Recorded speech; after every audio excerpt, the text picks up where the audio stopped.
How diverse are our classrooms? Think outside your individual classrooms, outside your school, outside our district.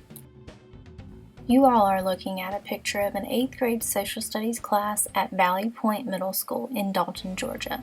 The school's enrollment shifted to a majority of non-white students in the 2013-2014 school year. This shift is taking place nationwide. Leslie Maxwell wrote in Education Week that last fall, for the first time, the overall number of Latino, African American, and Asian students in the public K-12 classrooms surpassed the number of non-Hispanic whites. According to data from the National Center for Education Statistics, in the 2011-2012 school year, 82% of 3.4 million public school teachers were non-Hispanic whites, while 7% were non-Hispanic Black and 8% were Hispanic. That distribution has budged little in the last decade. In the 2003-2004, 83% of all public school teachers were non-Hispanic white. This just signals even more that we have to address cultural competence for all teachers across all of our schools.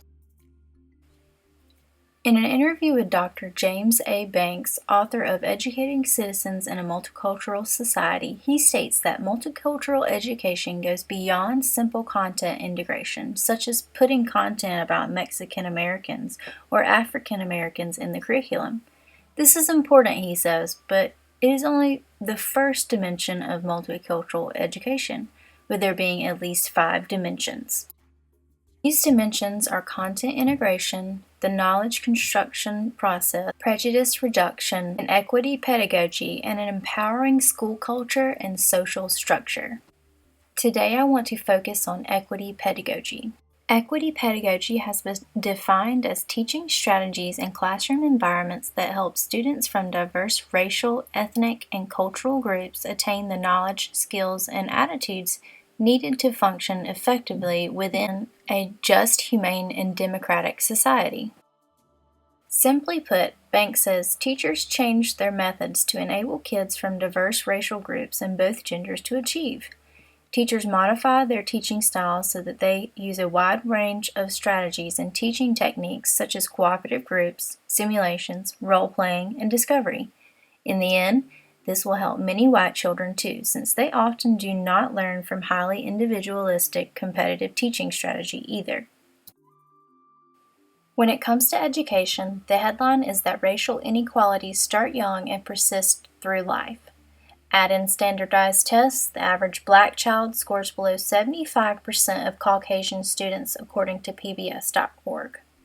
One of the primary methods of teaching in equity pedagogy is fostering cooperative learning groups rather than having competition-based learning. In fact, studies show that academic achievement of African American and Mexican American students is increased when cooperative teaching activities and strategies, rather than competitive ones, are used in instruction. Further, all students with skills in different areas can work together to support one another's student learning. Sconing writes, because students work on both academic skills and social skills, cooperative groups are an effective way to simultaneously increase self-esteem, retention, achievement, and attitudes towards school. In other words, it levels the playing field for students regardless of where they come from outside of our classroom. When comparing Banks's theory that the goal of social studies education is to create citizens who are prepared to engage in the local, state, national, and global community, and the National Council for Social Studies (NCSS) themes, it is easy to see how these two are interlocked. One way to approach multiculturalism within social studies is to incorporate literature. For example, Miss Cats and Tush by Patricia Polacco is a great story. This heartwarming story chronicles the friendship between a lonely Jewish widow and a young African American boy. Polacco incorporates differences and similarities of these diverse characters, with Miss Katz's arrival in the United States from Poland and the similar experiences of Jews and African Americans.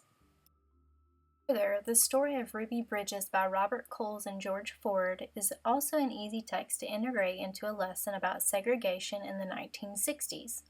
When a judge orders Ruby to attend first grade at William French Elementary, an all-white school, Ruby must face angry mobs of parents who refuse to send their children to school with her. This is a touching story of Ruby's courage, bravery, and faith. Almond states, cultural universals lend themselves nicely to helping students formulate big ideas by building networks of connected information that they can access and use in their lives outside of school. Instruction needs to focus on the important ideas and explain the connections among them, as well as the ideas themselves. When this approach is used, students actually remember more facts as well, because they are tied to something that makes sense. One example for lesson integration provided by Garcia is to analyze issues of racism through pop culture.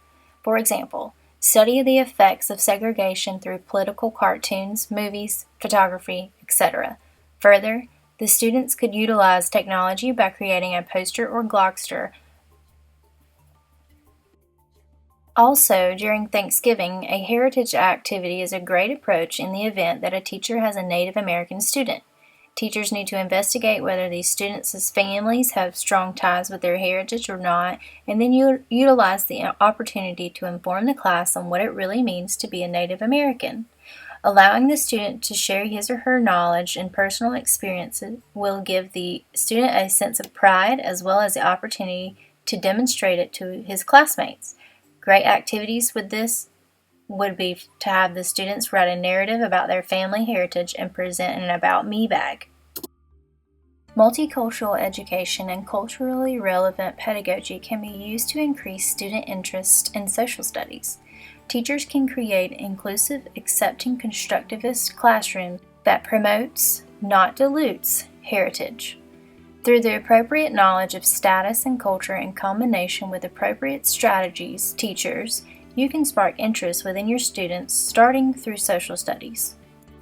In conclusion, I'll leave you with this. The Education Week Research Center found that although most of the nation's 14,000 plus districts still have white majorities, attendance at school in districts where Latinos, Blacks, Asians, or some combination of those groups boast the biggest numbers is approaching the norm.